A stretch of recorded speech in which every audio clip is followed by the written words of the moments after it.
आ रही हैं कि अफगान तालिबान ने कल रात पाकिस्तान पे दोबारा एक हमला किया है और दोबारा झड़पें हुई हैं।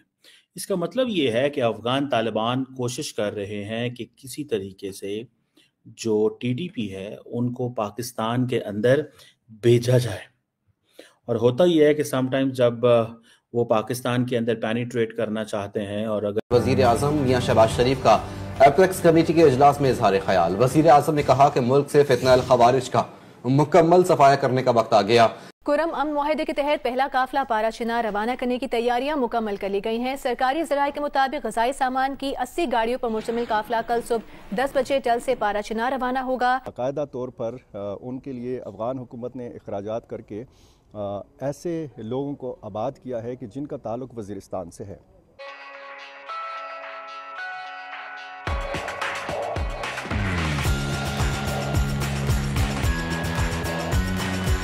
कहीं पे, और ये क्योंकि वारदात सारी रात को करते हैं, तो कल रात सुनने में आया है कि 1:30 बजे के करीब पाकिस्तान के अंदर इन्होंने घुसने की कोशिश की और देन पाकिस्तान ने फिर आगे से रॉकेट लॉन्चर ये वो मारे, स्ट्राइक्स की, तालिबान ने भी रॉकेट मारे और ये ऐसी चीज़ें हुई हैं। अब होता ये है कि ना पाकिस्तान इन चीज़ों की तस्दीक कर रहा है, ना अफ़गानिस्तान इन चीज़ों की तस्दीक कर रहा है। उसकी वजह और लॉजिक क्या है? उसकी वजह लॉजिक ये है कि दोनों नहीं चाहते कि मामलात को इतना ज़्यादा जिसे कहते हैं ना फैलाया जाए। और अफ़गानिस्तान और पाकिस्तान जो है ये जो ड्यूरेंट लाइन है, ठीक है जी, यहाँ पे हुई है। अब आपको ये भी बताता चलूँ कि पाकिस्तान के जो DG ISI हैं, पाकिस्तान के जो DG ISI हैं, वो मिले हैं ताजिकिस्तान के प्रेसिडेंट से। और ज़ाहिर बात है जो बात होती है वो तो यही हुई है जी, पीस, स्टेबिलिटी, रीजनल सिक्योरिटी।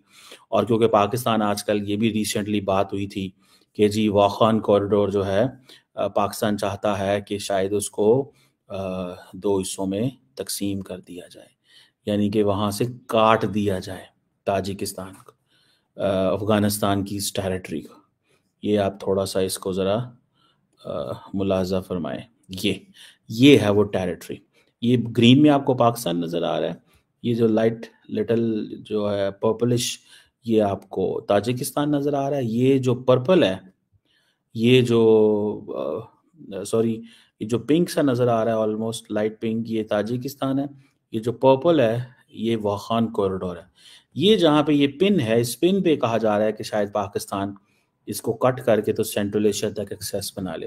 लेकिन जारी बात है, it is all a question. ये जब हम बात कर रहे थे तो उसी वक्त DG ISI जो है ये ताजिकिस्तान गए, और ताजिकिस्तान और आगे अफ़गानिस्तान के मामलात जो हैं वो भी कोई इतने अच्छे नहीं हैं, ठीक है जी। उसमें भी वो इशू रहता है, ठीक है जी। और अगर आप देखें तो कोई वो जिसे कहते हैं ना कि एक टेंशन मज़ीद वहाँ पे है, शायद पाकिस्तान उस चीज़ की फ़ायदा उठाना चाहता है। पाकिस्तान, जैसे मैंने आपको पहले कहा, कि कोशिश करेगा कि अफ़गान तालिबान के साथ खुल खला के चीज़ें ख़राब ना हो, क्योंकि जब आपकी एक दफ़ा तू मैं जिसे दूसरे लफ्ज़ों में हम कहते हैं ना कि एक वर्बल ब्रॉल हो जाता है, तो देन आप फिर दोबारा बैठना बड़ा मुश्किल हो जाता है। और ये आपको पता है जो कशीदगी है ये बढ़ती जा रही है। और अब देखिए क्या मज़े की बात है कि India would always be thinking कि Afghanistan will be a hotbed of terrorists which could be used by Pakistan to target India.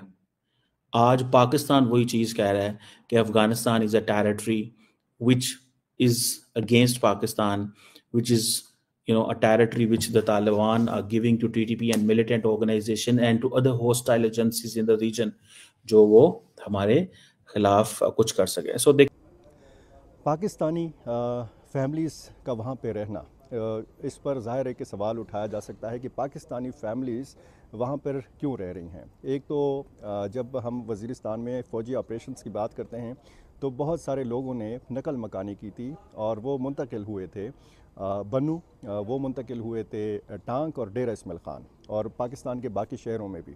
लेकिन ये कौन सी फैमिलीज़ हैं कि जो सरहद पार करके अफ़गानिस्तान चली गईं। तो इस हवाले से सवालात मौजूद हैं। पाकिस्तान का ये इल्ज़ाम है कि टीटीपी की क़यादत और टीटीपी के जो जंगजू हैं वो अपने ख़ानदानों समेत अफ़गानिस्तान में रहते हैं। अफ़गान हुकूमत की तरफ से बार बार इस इल्ज़ाम की तरदीद सामने आती रही है। अब ये एक नई बहस छिड़ी है, एक बात की जाएगी, एक बयान दिया जाएगा और फिर दूसरी तरफ से उसकी तरदीद आएगी। पहले तो ख्वाजा आसिफ ने महमूद गज़नवी के हवाले से बातचीत की थी कि वो लुटेरा था सोमनाथ तक तो वो पहुँचे और उसके बाद फिर जिस मकसद के लिए वो आते रहे। लेकिन बहरहाल अफ़गान साइड से भी इस पर तनकीद होती रही, पाकिस्तान की तरफ से भी इस पर तनकीद होती रही कि महमूद गज़नवी के नाम पे तो आपने मिज़ाइल बना रखे। अब ये एक दूसरा बयान जो है ये अब सामने आया है, इस पर बात होगी, इस पे मज़ीद जो है इसको कुरेदा जाएगा। ये मालूम करने की कोशिश की जाएगी कि कितनी फैमिलीज़ जो हैं या कितने लोग हैं जो अफ़गानिस्तान में इस वक्त रिहाइश पजीर हैं। अक़वाम मुत्तहिदा की एक रिपोर्ट बताती है कि कोई 5000 से लेकर 6000 तक वो मिलिटेंट्स जिनका ताल्लुक़ पाकिस्तान से है वो अफ़गानिस्तान में मौजूद हैं। ज़ाहिर है कि ये अपने ख़ानदानों समेत मौजूद हैं। अगर अफ़गान हुकूमत की तरफ से इसकी तरदीद सामने आती रही है तो फिर ज़ाहिर है कि इसमें ये वो नुक्ता है कि जिसके हवाले से हम बार बार कहते हैं कि यही पाकिस्तान और अफ़गानिस्तान के ताल्लुकात में एक बुनियादी रुकावट है। ये नुक्ता जब तक इस नुक्ते को हल नहीं किया जाता, जब तक इस मामले को हल नहीं किया जाता। अब अफ़गान हुकूमत ने क्यों मशरक़ी सूबों से उन फैमिलीज़ को मुंतकिल करना शुरू किया है गज़नी। ये गज़नी मुंतकिली का जो सिलसिला है ये बरमल पख्तीका पे जो पाकिस्तान की फ़िज़ाई कार्रवाई हुई थी ये उससे पहले की बात है। ये एक अंडरस्टैंडिंग थी इस्लामाबाद और काबुल के बीच में कि मशरक़ी सूबों से इन लोगों को किसी और जगह पे मुंतकिल किया जाए। लेकिन मैंने आपको बताया था कि जब मोहम्मद सादिक ख़ान जो अफ़गानिस्तान के लिए ख़ुसूसी नुमाइंदे हैं वो जब काबुल में अहम मुलाकातों में मसरूफ़ थे, सफारतकारी में मसरूफ़ थे, तो इसी दौरान पख्तीका पे पाकिस्तान की फ़िज़ाई कार्रवाई की गई और उसके बाद मैंने आपको बताया था कि ये जो प्रोसेस है इन फैमिलीज़ की मुंतकिली का, ये प्रोसेस भी मुकम्मल मुतासिर होगा। अब ये प्रोसेस जो है वो बताया ये गया है कि ये चल रहा है। ये प्रोसेस किस तरीके से कामयाब होगा या ये क्या ज़मानत है इस चीज़ की कि अगर पाकिस्तान का इल्ज़ाम अगर दुरुस्त है, पाकिस्तान अगर कहता है कि जी वहाँ पे मिलिटेंट्स मौजूद हैं, तो क्या इस बात की गारंटी अफ़गान हुकूमत ने ली है कि ये लोग असलहा नहीं उठाएंगे और फिर पाकिस्तान नहीं आएंगे और जिस तरीके से पाकिस्तान का इल्ज़ाम है ये पाकिस्तान में कार्रवाइयाँ नहीं करेंगे। एतमाद को, बाहमी एतमाद को बहुत नुकसान पहुंचा है। काबुल और इस्लामाबाद के बीच में जो फासले थे वो काफ़ी बढ़ चुके हैं। लेकिन मैं बार बार लगातार आपको ये भी बता रहा हूं कि ये एहसास मौजूद है इस्लामाबाद में भी और काबुल में भी कि ये सूरत हाल नहीं होनी चाहिए। अब पाकिस्तान का जो एक चैलेंज है वो टीटीपी है और यही टीटीपी जो है ये अफ़गानिस्तान की हुकूमत के लिए भी चैलेंज है।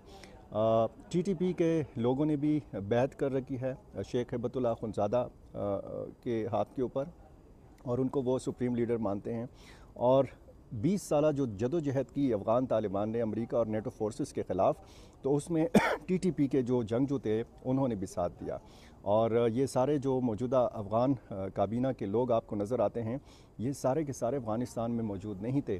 ये पाकिस्तान में भी इनकी मुख्तलिफ़ जगह थी, मुख्तलिफ़ ठिकाने थे।